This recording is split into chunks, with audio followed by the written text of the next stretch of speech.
ஃப்ரெண்ட்வுட்ஸ் மக்களுக்கு வணக்கம். தமிழகத்திற்கும் தமிழக மக்களுக்கும் எந்த மாதிரி ஆட்சியும் எந்த மாதிரி அரசியல் அமைப்பும் தேவை அப்படிங்கறத பார்க்கலாம். தமிழக மக்களுக்கு சேவை செய்யும் ஆட்சியே தேவை. திமுகவுடைய ஊழல் மற்றும் கமிஷன் மாதிரியால் இயக்கப்படும் ஆட்சி கிடையாது. திமுக அரசின் கீழ் உள்ள அனைத்து துறைகளிலும் தொடர்ச்சியான ஊழல்கள், பொறுப்புக்கூறல் மற்றும் வெளிப்படைத்தன்மை குறித்து கடுமையான கேள்விகளை எழுப்புகிறது. பொது ஒப்பந்தங்கள் முதல் வேலை வாய்ப்புகள் வரை திமுகவின் கீழ் ஆட்சியின் நேர்மை அச்சுறுத்தலுக்கு உள்ளாகியிருக்கு. இது வெறும் அரசியல் மட்டும் கிடையாது. இது தமிழகத்தில் இருக்கக்கூடிய ஒவ்வொரு குடிமகனுடைய எதிர்காலம் பற்றியதுதான். 2G அலைக்கற்றை ஊழல் மீது முதல் சமீபத்திய குற்றச்சாட்டுகள் வரை திமுகவின் ஆட்சியில் காணப்படும் போக்கு மாறாமல் அப்படியே இருக்கிறது. அதாவது வெவ்வேறு ஊழல்கள் ஒரே மாதிரியான ஊழல் முறைதான். பொது ஒப்பந்த புள்ளிகள்ல KN நேரு போன்ற அமைச்சர்கள் 7.5 இருந்து 10% வரை தரகு பணம் பெற்றதாகவும், உள்கட்டமைப்பு திட்டங்களை பொது சேவையாக கருதுவதற்கு பதிலாக தனிப்பட்ட லாபத்திற்கான ஆதாரங்களா மாற்றியதாகவும் குற்றம் சாட்டப்பட்டிருக்காங்க. இரண்டாவது, அமலாக்க இயக்குநரகத்தினுடைய அறிக்கைகள் MK ஸ்டாலினை இந்த விரிவான ஊழல் வலையமைப்புடன் தொடர்பு படுத்தி இருக்கு. இது உயர்மட்டத்தில் பொறுப்புக்கூறல் குறித்து கடுமையான கவலைகளை எழுப்புது.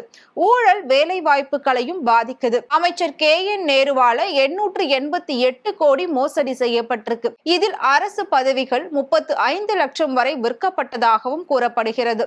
இது தமிழக இளைஞர்களின் கனவுகளையே நசுக்கக்கூடிய ஒரு செயல். மூன்றாவதா, மதுபான விநியோக சங்கிலிகளை திட்டமிட்டு கையாளுதல் மற்றும் சட்டவிரோத ஒப்பந்த புள்ளி நடைமுறைகளை உள்ளடக்கிய 1000 கோடி டாஸ்மாக் ஊழல் அதிர்ச்சி அளிக்கக்கூடிய வகையில இந்த ஊழல்ல ஈடுபட்டவர்கள் துணை முதல்வர் உதயநிதி ஸ்டாலினுடைய நெருங்கிய உதவியாளர்கள் தான். நாலாவதா, மின்சாரத்துறையில செந்தில் பாலாஜி ஆட்சி காலத்துல மின்மாற்றி ஏலங்கள்ல நடந்த முறைகேடுகள் மூலம் கிட்டத்தட்ட 397 கோடி பொது பணம் மாயமானது. அடுத்ததா, மதுரையில சொத்து வரிகளை வேணும்னே குறைத்து மதிப்பிட்டதால குடிமக்களோட பாக்கெட்டுகள்ல இருந்து மேலும் 150 கோடி பறிக்கப்பட்டிருக்கு. சாதாரண நெல் போக்குவரத்தும் பாதுகாப்பு இல்ல அப்படின்னு பயிர்களை விளைவிக்க தங்களுடைய வியர்வையும் ரத்தத்தையும் சிந்தி உழைக்கும் நமது விவசாயிகளுடைய இழப்புல போக்குவரத்து நிறுவனங்கள் அவர்களை சுரண்டி 160 கோடி ரூபாயை பறிச்சிருக்காங்க. சென்னையில பொது கழிப்பறைகளோட பராமரிப்பு கட்டணம் ஒரு இருக்கைக்கு 363.9 என வெக்கமின்றி உயர்த்தப்பட்டிருக்கு. இது கிட்டத்தட்ட 100 மடங்கு அதிகமானது. இந்த அமைப்புல ஆழமாக வேரூன்றிய ஊழலை தெளிவா காட்டுது.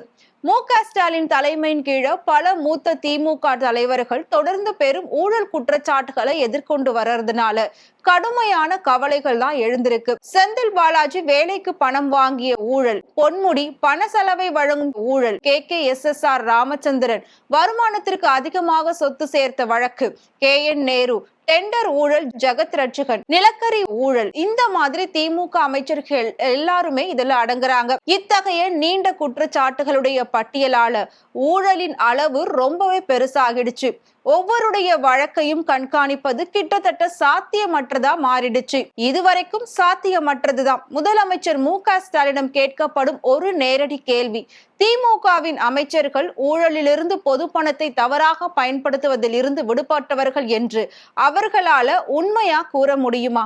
அதிகாரம் ஒரே குடும்பத்திற்குள் இருக்கும்போது தமிழக மக்கள் உயர்ந்து வரும் விலைகள் மற்றும் வேலையின்மையினால் தொடர்ந்து போராடுகிறார்கள்.